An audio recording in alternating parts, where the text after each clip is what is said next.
iradeye dilemek ve arzu etmek manalarını Türkçe'de uygun görmememizin sebebi Allah Teala'nın hayra da şerre de iradesi var.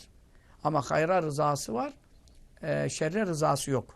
Onun için hayra da şerre de iradesi varsa dünyada bu kadar zulmün, bu kadar katliamların, soykırımların olması Allah'ın iradesi olmadan olamaz. Ama Allah'ın buna iradesi var da varsa rızası var mı? Yok. Ama biz iradeyi dilemek ve arzu etmek manasına tercüme edersek Allah'ın bu kadar zulümlere iradesi var mı? Hadi bakalım itikat sorusu, akaid sorusu. Her Müslümanın cevabı tabii iradesi var. Olmuşsa bir şey. Olmuşsa iradesi var ki olmuş. Maşa kân. Ne irade ettiyse olabilir. İrade etmediği olamaz. Oldu bu. Olduysa bu zulüm. Demek irade etmiş. Sen buna gel Türkçeleştir bakalım. Bunu dilemiş. Bunu arzulamış.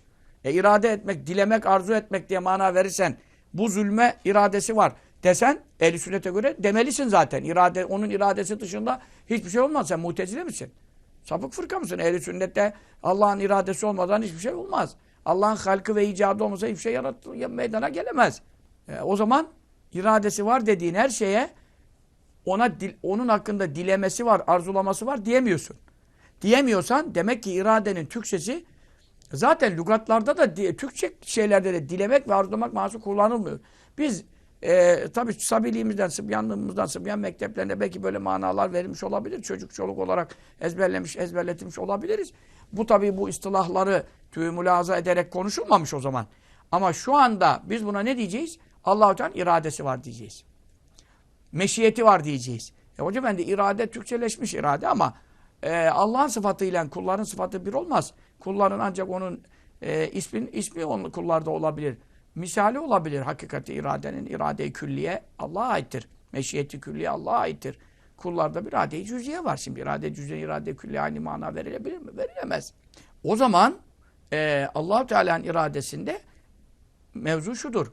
Allah-u Teala ezeldeki ilminde bildiği üzere bir şeyin var olacağını bildiği bir şeyin var olma zamanı geldiğinde ona kaderini taalluk ettiriyor. Takdirini, halkını, icadını taalluk ettirdiğinde burada irade buyuruyor. Neyi irade buyuruyor? Ezeldeki ilmine mutabık şekilde onun var olmasını tahsis ediyor.